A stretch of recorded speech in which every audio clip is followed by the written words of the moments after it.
million smiles a day. Call for pizza now and share a smile during the game. Welcome back to Pittsburgh, where the underdog Patriots have closed to within 1 of the Steelers despite numerous offensive injuries today. You know, a lot of people, including me, question this team's heart after that Tampa Bay loss earlier. And, Tom, that's the ingredient that's been in this team the last 6 weeks. This team has injuries, this coach has injuries, and this team has more heart than I think they even knew they had.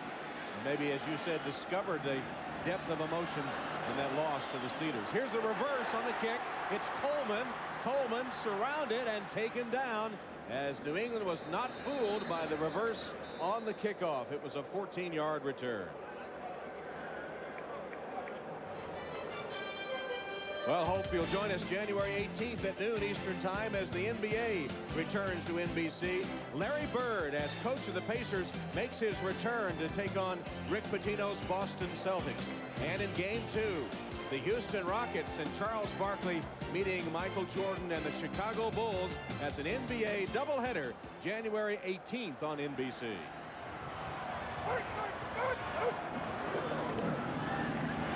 Stewart under pressure on the late blitz, got the pass away, and it was nearly intercepted by Jimmy Hitchcock.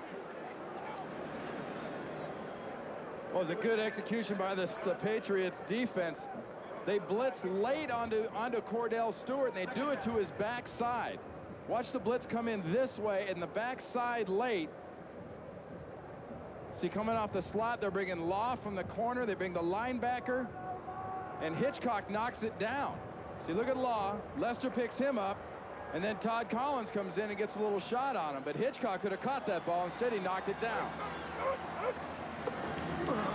Stewart plants his feet and throws no good.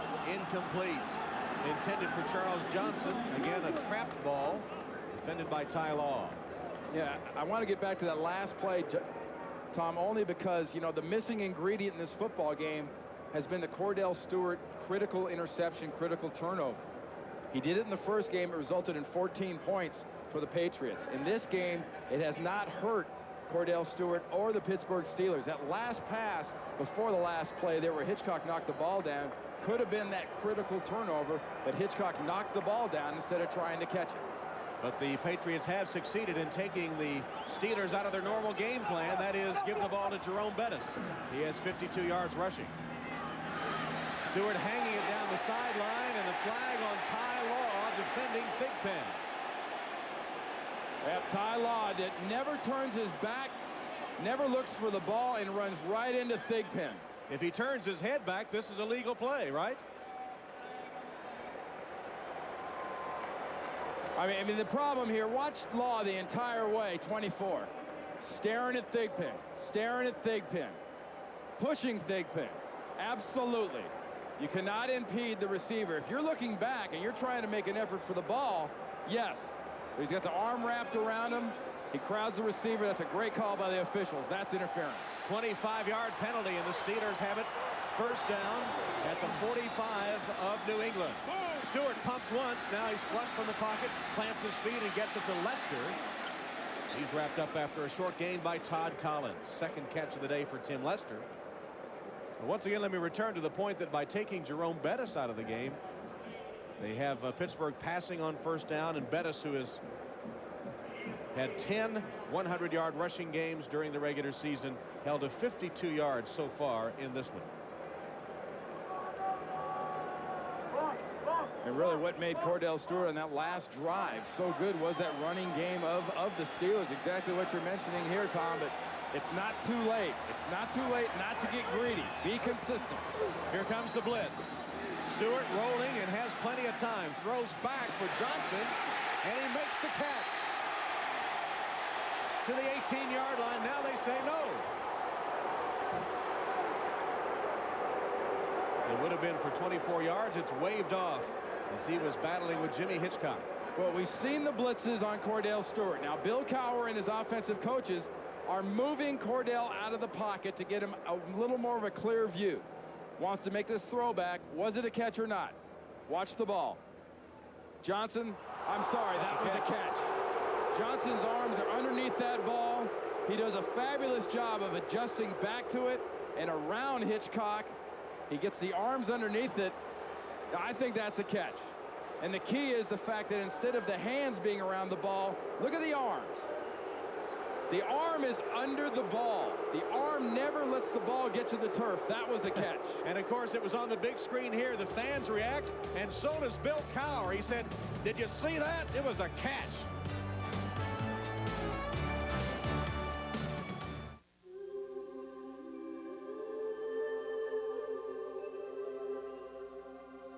There are two sides to every Monte Carlo.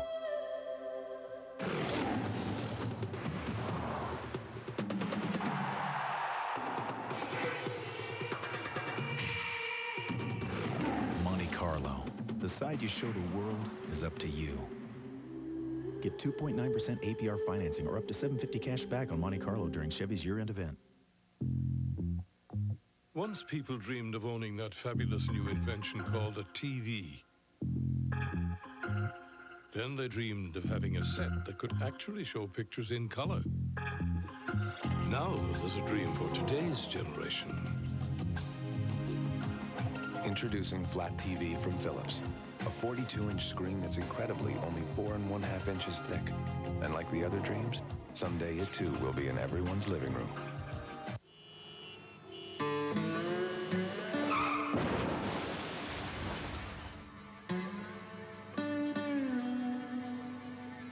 You're about to be sued by 26 people. Allstate defends over 50,000 people every year. Who's your insurance company? Being in good hands is the only place to be. He said it would shut down. There's a flaw in the system. No one would listen. Can't stop 15 million people from traveling today. They should have. Oh, God, no! Millions of lives hang in the balance. Can one man keep them from crashing down? You were warned! Eric Stoltz. We're their only hope. Blackout Effect, NBC Sunday. One more time. Let's take a look at this, what I think is definitely a catch. Johnson gets the arm under the ball. The ball doesn't get to the ground. And you know what? I got a funny feeling Mark Bruner thinks so, because look at him go to the official and say, "Did you see that?" After the timeout, 3rd and 7 for Pittsburgh. Stewart, complete to Thigpen. Twisted down by Law. He has a Steeler first down. 11-yard gain. Thigpen's 3rd catch of the game. Remember what we said earlier, Tom, is the fact that Cordell Stewart says what I have to do is I have to recognize the blitz.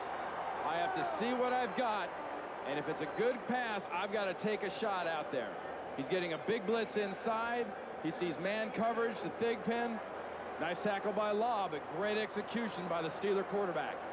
2 tight ends, Bruner and Sadowski. Bettis, the lone setback. Sadowski on a wing and in motion. Stewart's pass deflected, incomplete.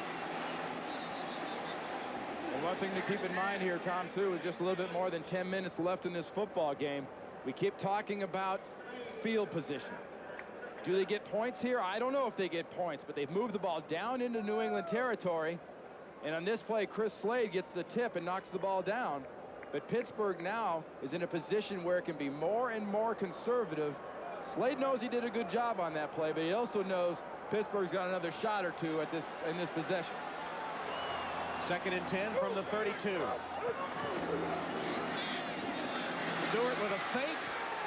Can't get away. Willie McGinnis went one-on-one with Cordell Stewart and brought him down.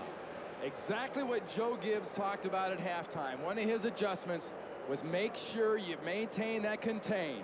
Watch McGinnis get up the field and not take that quick bite inside, which killed him in the first half. He maintains the contain, and watch where he doesn't go in. See the bite he doesn't take? He doesn't go in too far. That maintains the contain. That's a big, strong play out of Willie McGinnis from USC. 3rd sack of the day for the Patriots. Here's that 5-receiver formation now for the Steelers. Blitz comes. Stewart with a man in his face throws incomplete. Lawyer Malloy came free up the middle. But Lawyer Malloy almost made a fatal mistake when you're blitzing at Cordell Stewart. When you're called for a blitz, flat out do it. Pete Carroll loves it, but when you get a blitz, go after that quarterback. Don't hesitate. And watch at the very end of the blitz, Malloy will come into the screen. Watch him hesitate right here. See that little wiggle and breakdown? He's afraid of Cordell Stewart running. And if somebody was open, that hesitation could have cost him an incompletion, but it didn't. 4th down, Megan awaits the punt. Again, they'll try to pooch it and down it, and they will do it beautifully. Caught on the fly by Chris Oldham inside the 5-yard line. 34-yard punt, but the New England Patriots backed up deep by Coward's special teams.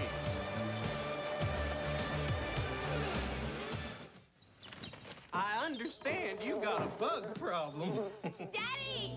I want you to meet my friends. Dad, phone call. Who's the IRS? Sir, is this your son? Hey, is this your dog? Your life is full of worries. Your car shouldn't be. Get a Chevy Lumina. It's reliable, comfortable, and it's one less thing to worry about. Sir, is this your house? Heck, Lumina can even save you $1,000. Sir? Frankie, let me ask you a question. Yeah? These frogs, do they really taste like chicken? I'm not answering that. I'm just curious. Stop it. Come on, it's barbecue season. Would you marinate them? Would you slow cook them? We could toss them over a salad. From the moment you draw your first breath, you're different. Unique in look and personality. Footprints and DNA. And no one understands that more than the men and women of Fidelity, who work with 12 million investors, no two of whom are alike. How you work with us is your choice. Because it's your money. And helping you make the most of it is what makes Fidelity different. You stink! Get off the stage! Your mother's an iguana! Hey, my mother's half iguana. I'm sorry. I meant no disrespect.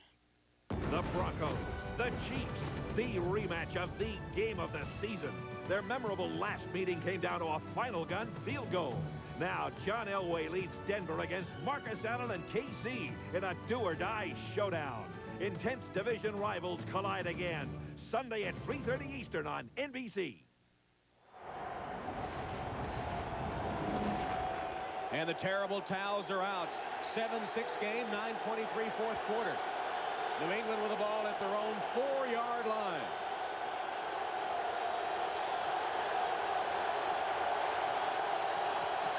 Shaw, nowhere to go. Let's go down to James Lofton.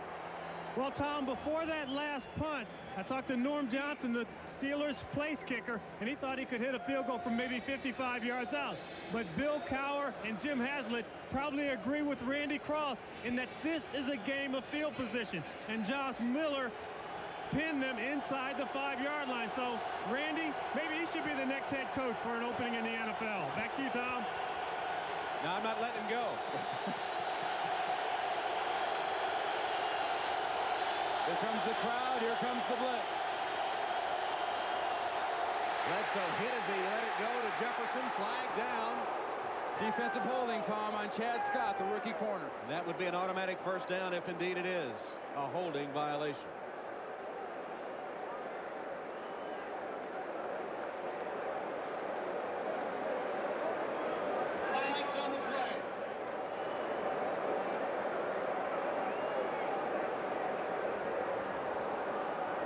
Oh, it's against offsetting here.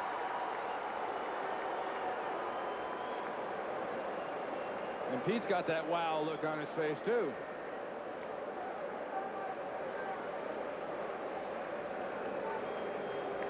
We have a personal foul, chop block on the offense, number 23. We have interference on the defense, number 30. Those penalties offset. Still second down. Cedric Shaw with the chop block and Chad Scott, number 30, with the interference call. The offset. Dan Rooney, the Steelers president. And he's seeing his football team in a lot more of a battle, I think, than most of the football fans, definitely in this city, but across America, thought you were going to see. A lot more fight out of these Patriots than the Steelers expected, I think. Steelers rested and at home about a 7-point favorite.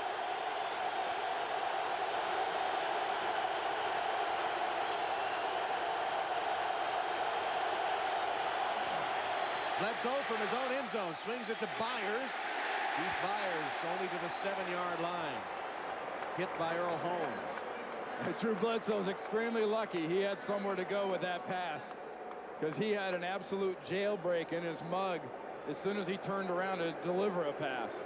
He had Nolan Harrison steaming at him, and luckily for him, he had Byers out in the flat. So now it's 3rd down and 7 from the New England 7-yard line. Patriots with 4 wide receivers on the field, plus Keith Byers.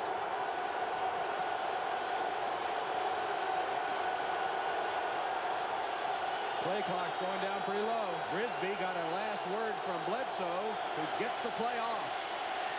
Stands in and throws downfield. It is knocked down. He hung it up. Troy Brown, perhaps the intended receiver, but Darren Perry, as the ball hung up there, was able to get over and knock it down. And now they'll have to punt from their own end zone. Well, does insert term here. Bad? Ill-advised? What are you thinking? Darren Perry's got an excellent chance at intercepting this pass. It just hangs up into that wind James Lawson talked about earlier. Tupa will punt. And the return is on. They didn't put any pressure on Tupa. Blackwell, 45-yard line. Cuts upfield. Into Patriot territory to the 43. 12-yard return. Punt covered 48. Good field position for Pittsburgh. They lead by 1.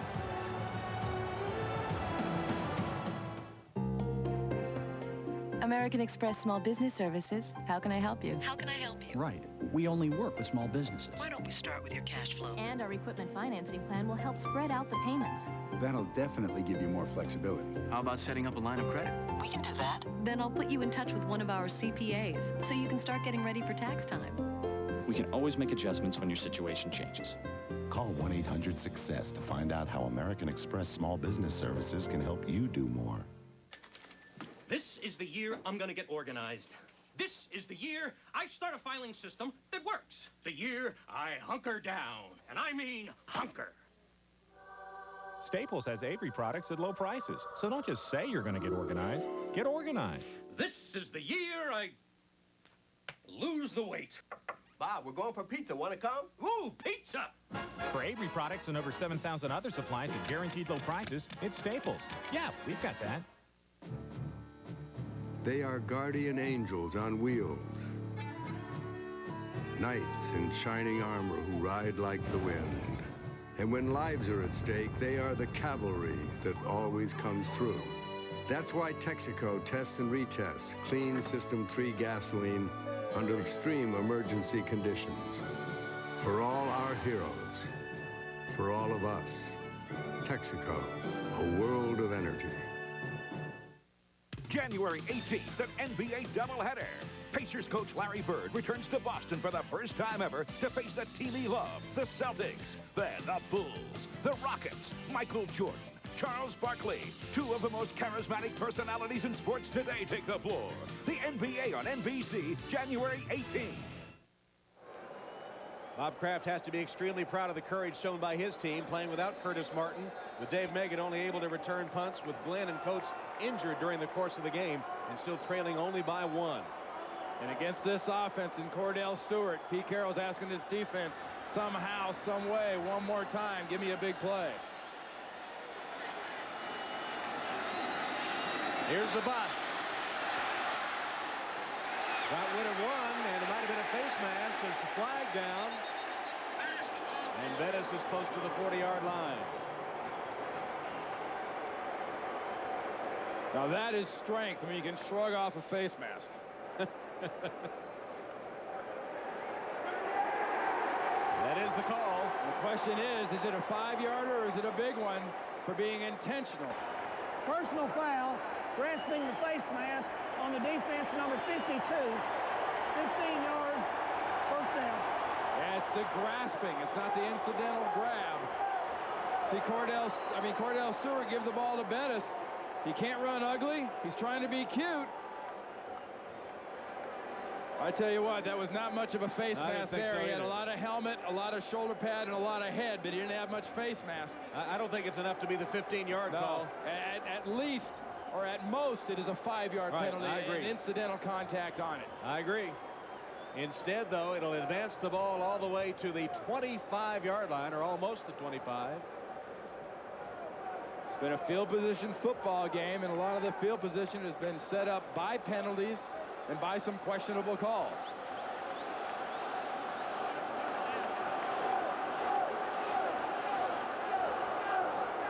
Now they'll put the football down at the 24-yard line of New England. 7:26 left, fourth quarter. 7-6 Steelers. They have a first down at the Patriot 24-yard line. Patriots defense liable to be desperate here. Can Stewart take advantage of something he might give him with a blitz? The bus to the 20-yard line. McGinnis got a piece of him. Lawyer Malloy did too, and Todd Collins.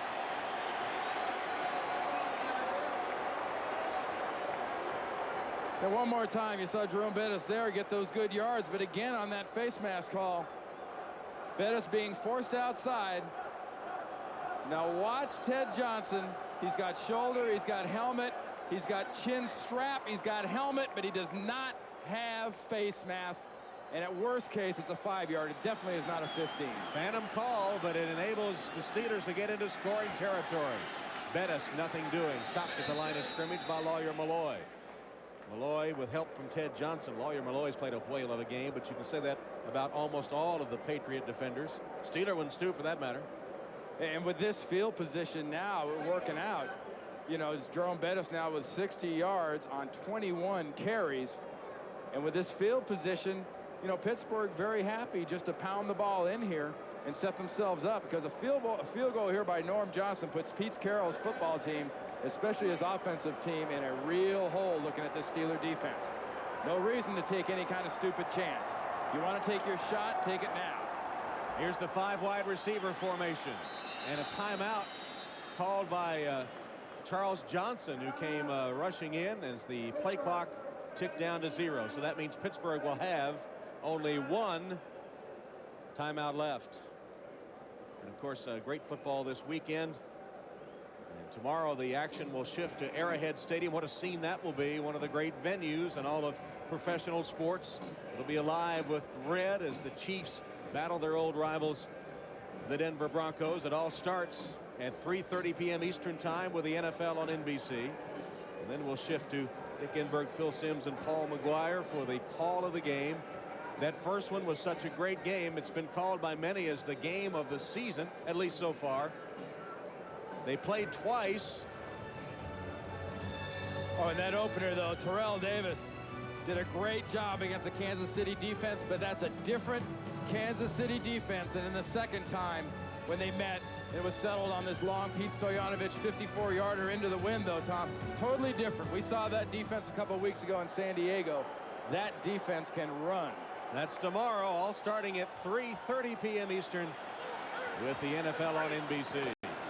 Still to be decided here as Cordell Stewart. This is a designed run all the way, and he is down to the 8-yard line. 12-yard scamper by Cordell Stewart. This might sound like an oxymoron, but this is unexpected conservative football. It's conservative because you got your best running back today and Cordell Stewart running with it, and it's unexpected because the Patriots were definitely in the defense that play, and before, when they called the timeout, they were in a defense designed for the pass.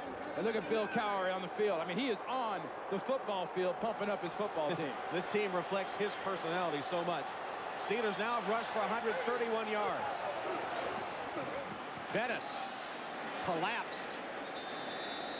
Might have lost a yard. Ted Johnson did the damage. Todd Collins there too. Tell you, Tom, ugly is not open. Because when they go in to run ugly inside, Ted Johnson and this defense is ugly back at you. They're not letting this big guy, Jerome Bettis out of Notre Dame, do anything inside. It's a credit to the inside linemen and the job they're doing, because this is a great offensive line for Pittsburgh with guys like Dawson, Wolford, Stye. But up front, you got Thomas playing great. You've got Eaton playing great, and the linebackers are scraping into Bettis' face. Less than 4.5 minutes. Stewart fakes to Bettis. Still has it. Rolling to his right. He's going to run, and he will be strung out and whipped down out of bounds by Chris Slade. I really think one of the critical things that this offense has done for Pittsburgh is get Cordell back involved with the running game and get him out from behind the offensive line. Get him out. Let him be active. Let him be Cordell Stewart. Yes, he throws the ball well. Yes, he's reading defense well. But that is the weapon that defenses lose sleep over, and that's the weapon that's making the difference in this ball game. Closing in on their average or rushes on a season, but not as productive as usual. Here's a crucial 3rd and 7. Bettis stopped short of the goal line.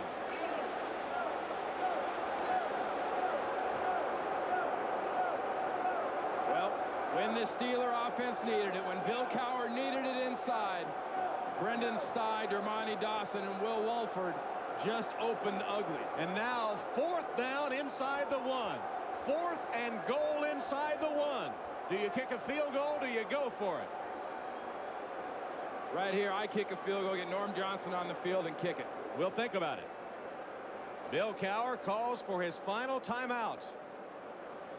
4th and goal, the ball inside the 1-yard line, and the clock showing 3:29 left in this divisional playoff game. And remember the weapon that Bill Cowher has got coming over right now to talk to him in Cordell Stewart. Everyone in the house is thinking Jerome Bettis in these kind of yards. But if you're on defense and you're the outside people, you better have contained, because that naked boot could kill you. But the play that set it up, Tom, is this Jerome Bettis. Ugly in the middle. Ugly was closed.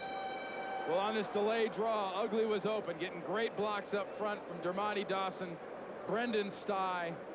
The big guy tries to reach in, but he doesn't quite get there. That was a 3rd and goal play from the 7. Stopped just short of the goal line, and now 4th down and goal inside the 1-yard line. Bettis has been held in relative check. Bill Cowher's decision, I think, is going to be he's going to go for it. And probably the biggest decision, or part of that decision, is how well his defense is played. If they don't make it, New England cannot, in his mind, get out with the ball. He's got a great offensive line. He's got an athletic quarterback. And he's got a 250-pound running back there. He's going to give it a shot. And here's where Cordell Stewart becomes so valuable at quarterback. 4th down, goal to go, less than a yard. Stewart thrown back. No touchdown. They stopped him. Teddy Bruschi and Todd Collins. Last time these two teams played, Tom, they tried 2 quarterback sneaks at the goal line with Cordell Stewart. Pete Carroll's defense threw back the first one because instead of diving forward, Cordell Stewart dove up. Where does he go? He goes up, tries to get forward, but Todd Collins, Teddy Bruschi, and Ted Johnson meet him on top. Collins, Bruschi, Johnson, great defensive play, good heart, good motion. You talked about Pittsburgh reflecting their coach, Bill Cowher. This defense is Pete Carroll for the New England Patriots. But now they are backed up. They have the ball inside their own 1-yard line. Can they punch it out? They're going to try to throw it out. Bledsoe completes the pass to Brown to the 7-yard line. That gives them a little breathing room. Tom, they have no choice. With the way they've been running the ball or not running the ball, they can't try to punch a ball out that's that close to the goal line. That's a great call by Pete Carroll's offensive coaches upstairs, Larry Kennan and company. Now you don't want to get greedy. Remember we talked about the game being on Drew Bledsoe. He was challenged by Pete Carroll. 2:55, here you go. He has the 1st down as he throws it complete to the 20. Catch made by Sean Jefferson. 12-yard gain. 6th catch of the day for Jefferson, who, remember, played for the Chargers when they beat the Steelers here at Three Rivers to advance to the Super Bowl. few years ago. 2.5 minutes left. Terry Glenn, their chief deep threat, out of the game. Ben Coates, their top receiver, out of the game. Curtis Martin, top rusher, out of the game. Bledsoe hit as he let it go, and it's caught by Brisby. He'll be thrown out of bounds about a yard short of the first down by Myron Bell. What a great job by Keith Byers on that last play. Keith Byers picks up the blitz, so Bob Kraft there, the owner of the Patriots quarterback, and get rid of this pass. Watch Byers right here underneath Bledsoe just get to Jason Gilden in time to enable his quarterback to get that off. That's a veteran blitz pickup. Ball's at the 28. 2nd and 1, New England. They trail by a point. 2:19 on the clock.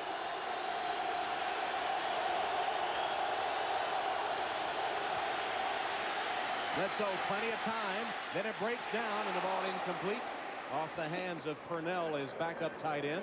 Probably just as well stop the clock. It would have been a very short game. You know, having to get that ball to Purnell because he has no Ben Coates. Purnell in this year, 5 catches for 57 yards and 3 touchdowns. But, you know, that's when you know you're getting down to your last quarter resort, is when you go to your backup tight end when you're getting blitzed like that and you're Drew Bledsoe. And Rooney, like Bob Kraft, watching tensely as the final 2 minutes plus unfold in this divisional playoff game. A one-point affair. 3rd and 1. Bledsoe's pass caught at the 30-yard line. The sea will be very close to the first down. Cullors made the catch, hit immediately by Earl Holmes. It'll be spotted very close. It's a right foot spot by the near official, just exactly where the ball came down.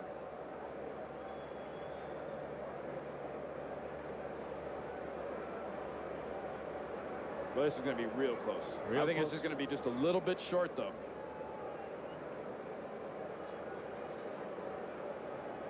The far side, it is right at the 29-yard line. In fact, right past about the halfway point of the 29-yard line. Can't really get a good view of it there, but it is a first down. There's the better view. Half the length of the football. First down, New England. They do have 2 timeouts remaining. Clock shows 2:01. This is a time of a football game that belong to the guys that take the snaps. Linemen can talk about whatever they want to, so can receivers and defenders and whatnot. The end of a football game, 2 minutes to go in a playoff game, belong to the quarterbacks. Drew Bledsoe's been challenged by Pete Carroll. He's been challenged by this defense all day. What will be his answer? 2 minutes left.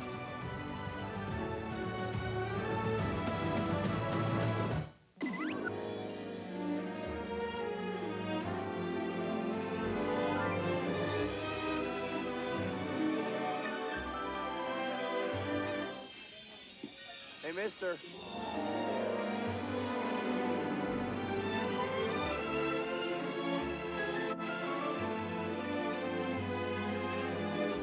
Hey, buddy. Sir?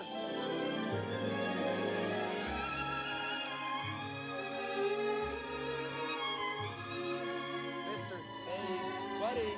Yo, hey, buddy. We just ran this Visa card through, and they said you're over your limit. What? Oh, Nah. Hey, You know what I said? I was so close. Sir! Sir!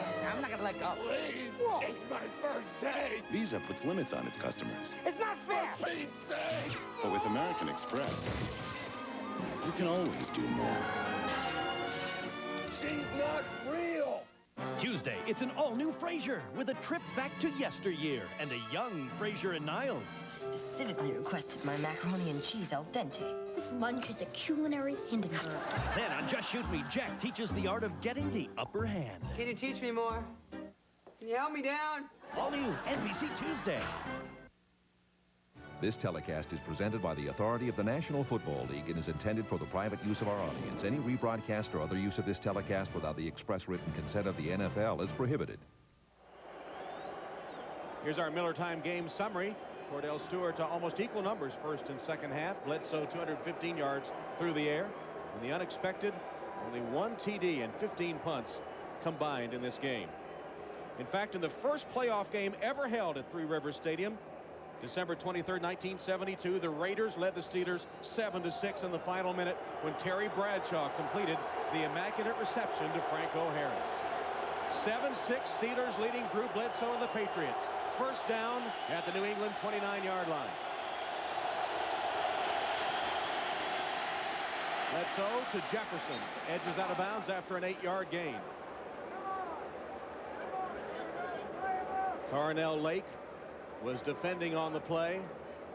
And as amazing as it is, we talked to Pete Carroll yesterday, and he was surprisingly confident. Like their chances, was joking about loving the underdog role and saying, but I don't have to sell that to you guys, you know.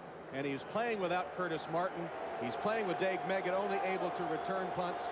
Terry Glenn knocked out of the game. Ben Coates out of the game. Bob Kraft has to be proud of the courage of this New England team.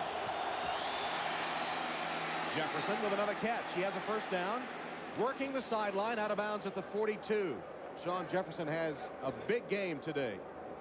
Chad Scott knocks him out of bounds. He has 8 catches, 89 yards. Hey, Tom, you know, we've talked a lot about the heart of the defense, the heart of the Patriots. The heart of this Pittsburgh Steelers team is this Pittsburgh defense. And right now, this Pittsburgh defense is being challenged like the Patriots defense has been in the last 3 or 4 possessions by the Steelers. And they're facing a quarterback in Drew Bledsoe right here that's trying to make himself a little bit of a part of history. He's trying to make a point that he belongs with the best. He's under trouble now, and he throws. It's a fumble. It's a fumble, and the Steelers have it. The Steelers have it.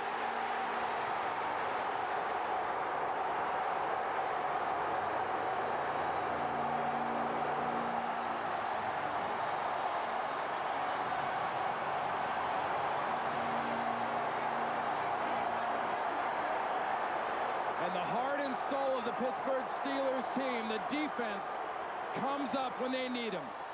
Jason Gilden, number 92, working on one side. Mike Vrabel right there knocks it loose. Vrabel knocks it loose. Gilden gets it.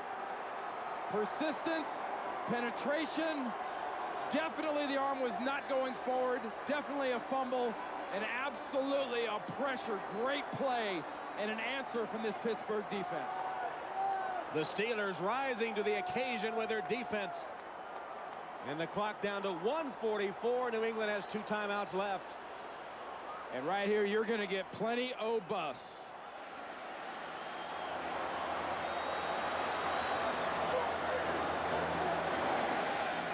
Jerome Bettis again forced laterally and taken for a loss. And an immediate timeout. Lawyer Malloy trapped him for the loss and then signals the timeout, stopping the clock at 1:38. What about Jason Gilden's performance for that tough Pittsburgh defense today? 2 sacks and 2 fumble recoveries for Jason Gilden. Gilden, the 4-year veteran from Oklahoma State, has had a tremendous game for the Steeler defense. Remember, this is the linebacker that came in and basically replaced Kevin Green, who had led the NFL in sacks and was such an impact player. Been praised by his ability to stop the run, his ability to in pass coverage, stay with running backs and tight ends. But the biggest difference is he did what those linebackers at Pittsburgh have always done under Bill Cowher. They've made the big plays when the big play had to be made. 2 worthy adversaries today. And the survivor moves on to the AFC Championship game. And what a great illustration, too, Tom, of what I talked about. Go for it on 4th down because you have faith in your defense.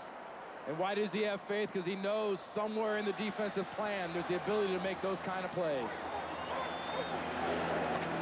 Bettis. A little better game, but stopped by Collins, Johnson, and McGinnis. And the Patriots used their final timeout. Jason Gilden made the fumble recovery and now cannot bear to watch. A little prayer, silent prayer on the sideline. That's how tense this game has been. Patriots spend their final timeout with 1:31 remaining. It'll be 3rd and 8 coming up for Pittsburgh. And we invite you to stay tuned following the game for the Sun America post-game report. Greg Gumbel, Joe Gibbs, Chris Collinsworth. James Lofton will have some interviews from the field with key players in this game. They also have an analysis and a preview of tomorrow's Denver-Kansas City game. That's all coming up following this one from Three Rivers Stadium. This one has been up to the billing of playoff caliber football. Exactly. You know, if you're on the New England sideline, you've got absolutely nothing to be ashamed of. You played a wonderful game.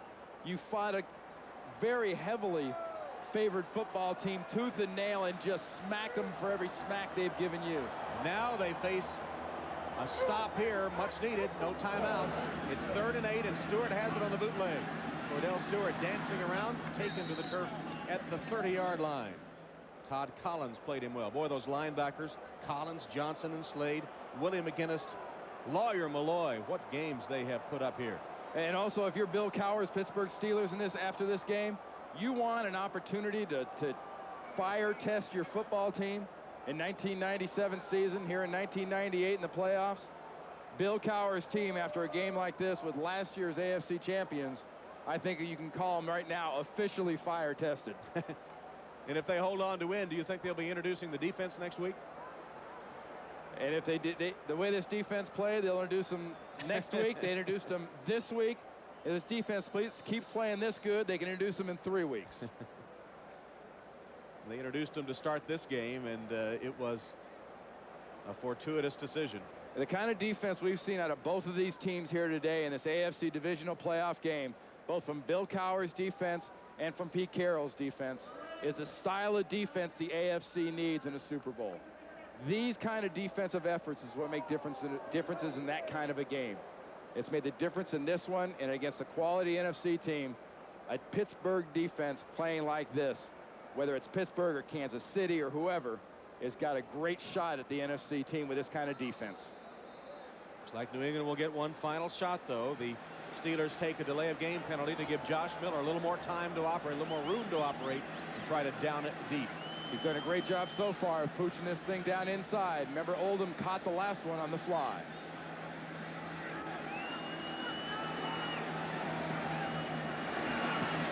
Patriots came after him, but good protection, and the ball will be downed again inside the 5-yard line. Amazing. Beautifully done by the Steelers special teams one more time.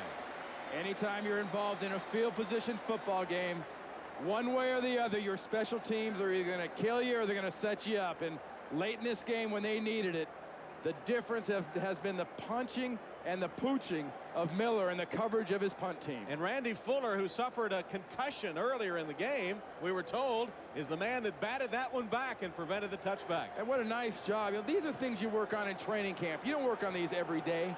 Keeping those feet in the field of play and batting it back. Just excellent attention to detail by Cowher's special teams. Patriots need about 60 yards to attempt a field goal. Bledsoe from his own end zone. Pass is incomplete, intended for Jefferson. Clock shows 29 seconds left. No timeouts.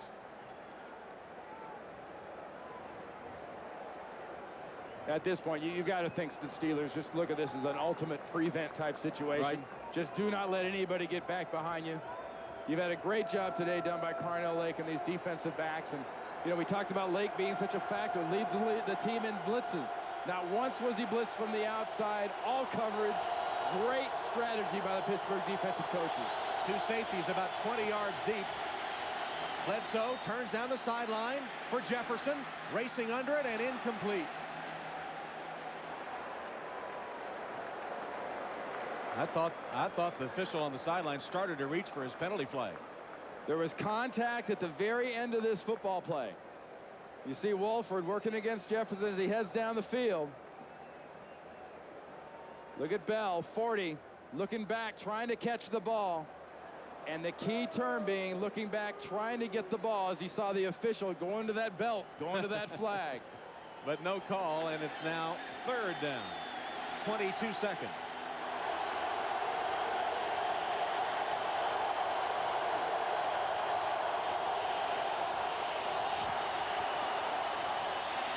Bledsoe's pass is complete. Brisby jumps out of bounds, stops the clock. With 16 seconds left, that's an 18-yard gain. Need to get to about the 35-yard line to give Vinatieri a shot at a field goal. His longest is 52. Yeah, well, you're probably looking in this situation with the wind, Tom. You got to gain another 45 to 50 yards.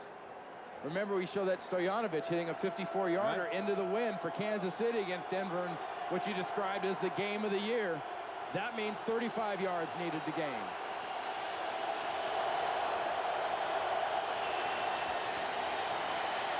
Bledsoe throws it downfield again. Jefferson involved in a pushing match with Wolford. And there is no flag, and Jefferson could have been called that time. Absolutely. That was pass interference offensively. As he turned back, he just put Wolford down on the ground. That's, you know, what you're hoping for as an offense in this situation is to put the ball up, and yes, you'd love your receiver to catch it. But you want contact, and you want the defender to initiate the contact. That's offensive pass interference. Look at him. Back up. Back up. Deeper than the deepest is the defensive term. And this is where they could have used Terry Glenn, of course, who is their deep, deep threat. You can't be far enough back for Bill Cowher right now. Play stopped.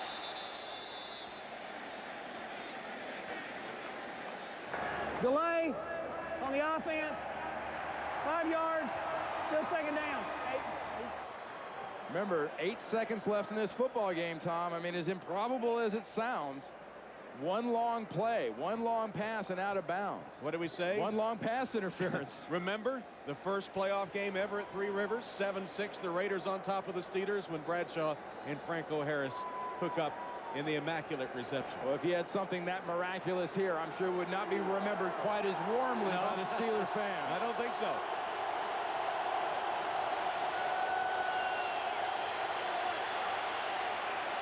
Jefferson laterals out of bounds, stops the clock with 1 second left. Purnell took the lateral from Jefferson. They have 1 tick left, and the ball will be spotted at about their own 35-yard line. Bill Cowher is not telling his team to go to the locker room. He's telling his defense to back up because he knows now they're not defending a field goal. Now you're defending about 65 yards of a football field trying to prevent a touchdown. Back way, way back up now. This will be, barring a penalty on the defense, the final play of the game. Remember Harbaugh here in Pittsburgh a couple years ago almost pulled one of these off. Almost. Bledsoe throws it as far as he can. Jump ball, intercepted. Intercepted by Kirkland, and the game will be over. Fitting that a defender makes the final play of the game, because it was defense that told the story in this one. The Patriots now with 2 devastating losses to the Steelers within the period of 3 weeks. And if Denver beats the Chiefs, this stadium will host its 7th AFC Championship game next week.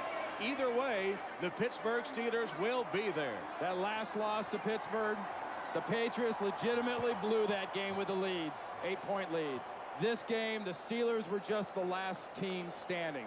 This is physical, hard-nosed football, the kind I love. And Pete Carroll, operating in the shadow of Bill Parcells, has proved, I think, with this late season effort that he belongs among the NFL coaches. Let's go to James Lofton. Jason Gilden, who had a sack, a fumble recovery, you ran Terry Glenn downfield, and then when the final snaps are going, you're telling the secondary to back up. Well, coming in, we knew it was going to be a tough game. You know, we played these guys before, and they were going to come out and play today. So we had to go out and give it all we had. It came down to the wire.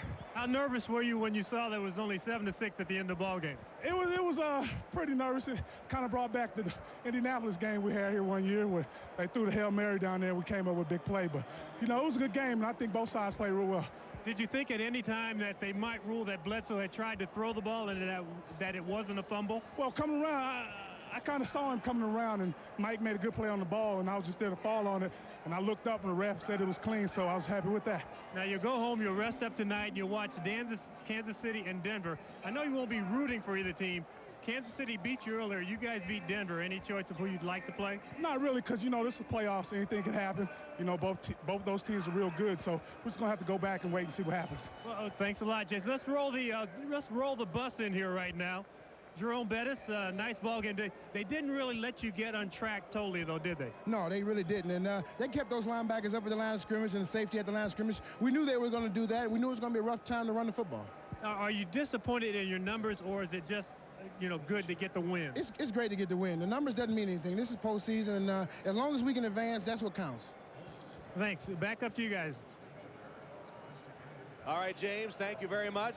Tough loss to take for the New England Patriots, but as we said several times, they certainly did themselves proud with their effort undermanned today. The bus, Jerome Bettis, held in check once again by the New England defense. That was a huge play there for Bettis, but backed up by a great play by that New England defense. Surprised no one with that sneak. That's Cordell Stewart's thing. Defense snuffed it. Final quarterback numbers, Cordell Stewart 14 of 31, 134 yards. Drew Bledsoe hit 23 of 44, 264 yards, 2 interceptions. First one led to the Cordell Stewart 40-yard run for the only touchdown of the game. Second one, meaningless, occurred on the last play of the game. Let's return to the field now. James Lofton. Well, he can line up at cornerback, safety, linebacker. You don't play offense, though, do you? No, we got too many good players on offense. It was a good, hard battle, and I have to give it to New England. They kept fighting, but fortunately, we played at home with the crowd support, and the defensive front seven did an outstanding job. On those last few passes that Bledsoe threw down the field, did you tell the guys, don't commit the pass interference? Oh, exactly. Just play deep. Even if they, get it on the last play, we stop them, and the game is over. Now, earlier in the season, you guys lost to Kansas City. You beat Denver. Any choices as who you'd like to play next week? Well, we'd like to play Denver because that means we'd be playing right back here in Three Rivers Stadium, and there's no place like playing at home. Thanks a lot, Cornell. Back up to you guys, Tom. All right, James, it was a nail-biter as the Steelers hold off the Patriots and advance to the AFC Championship game. Now we invite you to stay tuned for Greg Gumbel and the Sun America post-game report coming up after these messages. For Randy Cross and James Lofton, this is Tom Hammond saying you've been watching the NFL on NBC, network of the Super Bowl.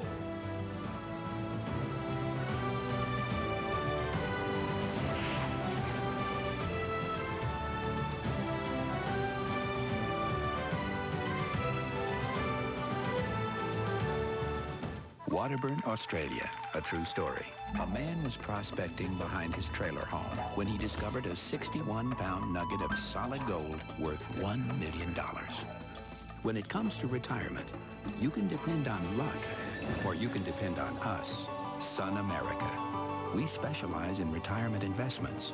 Ask about our personal retirement portfolios, and don't leave your future to chance. Sun America, the retirement specialist.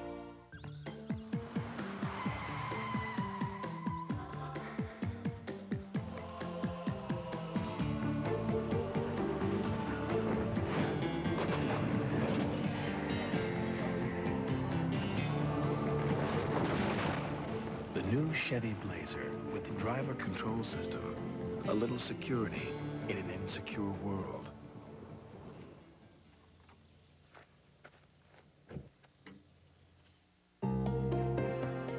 American Express Small Business Services. How can I help you? How can I help you? Right. We only work with small businesses. Why don't we start with your cash flow? And our equipment financing plan will help spread out the payments. That'll definitely give you more flexibility. How about setting up a line of credit? We can do that. Then I'll put you in touch with one of our CPAs so you can start getting ready for tax time.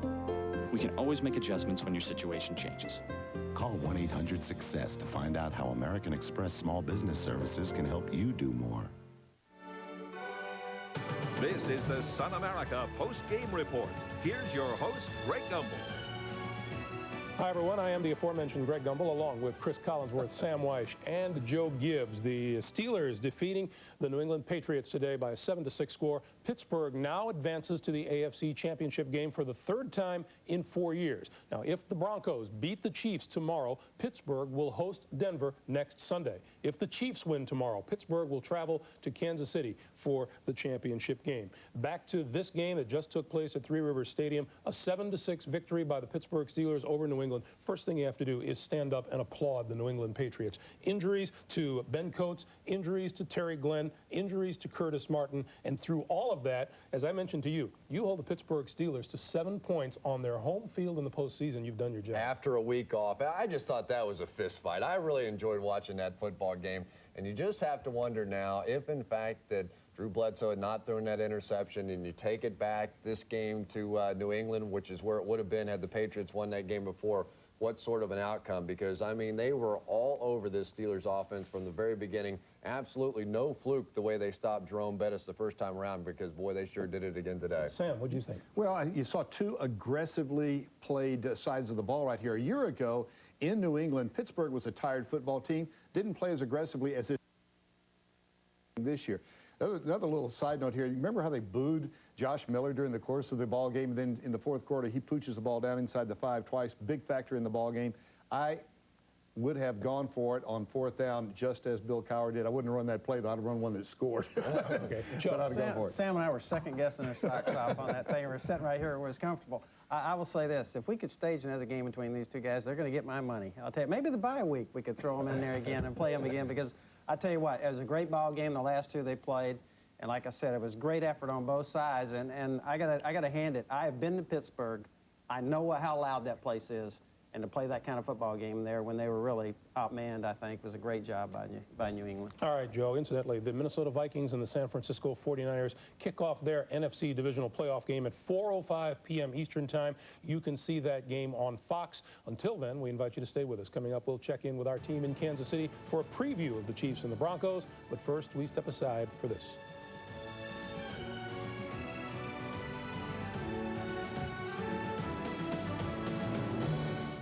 South Florida, a true story. A man was out walking one day when he discovered a bag filled with jewelry. When no one claimed it, he ended up with over $1 million.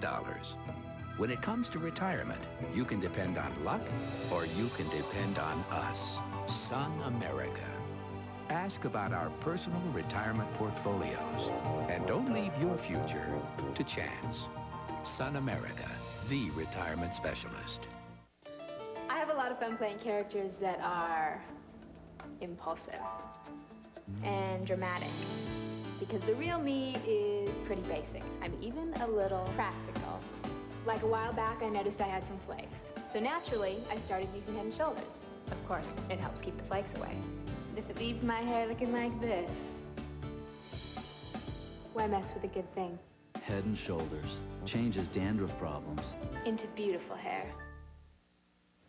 Tomorrow here on NBC, our coverage of the NFL playoffs continues at 3:30 p.m. Eastern Time. The matchup is a dandy, the Kansas City Chiefs and the Denver Broncos. The last time they met, 7 weeks ago, Kansas City won a last-second thriller. Julian effort here by Stoyanovich to win.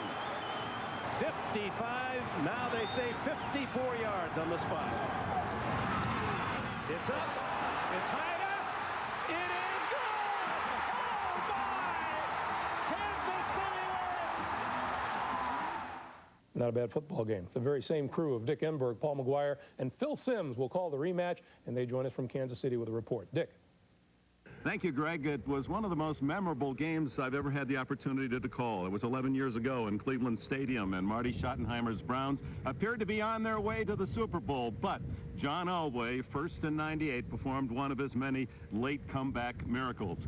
Well, a young high school kid in Cleveland was watching that game at home, rooting for his beloved Browns. Elvis Gerback recalls his thoughts at that time. Definitely, I was at home, being a high school kid, watching, you know, not even just the drive, but what happened the year after that. And, you know, Marty being the coach there, I mean, it means a lot to him. But I've probably had more calls from people back home telling me, don't let the drive happen again. So, you know, hopefully it doesn't happen again this Sunday.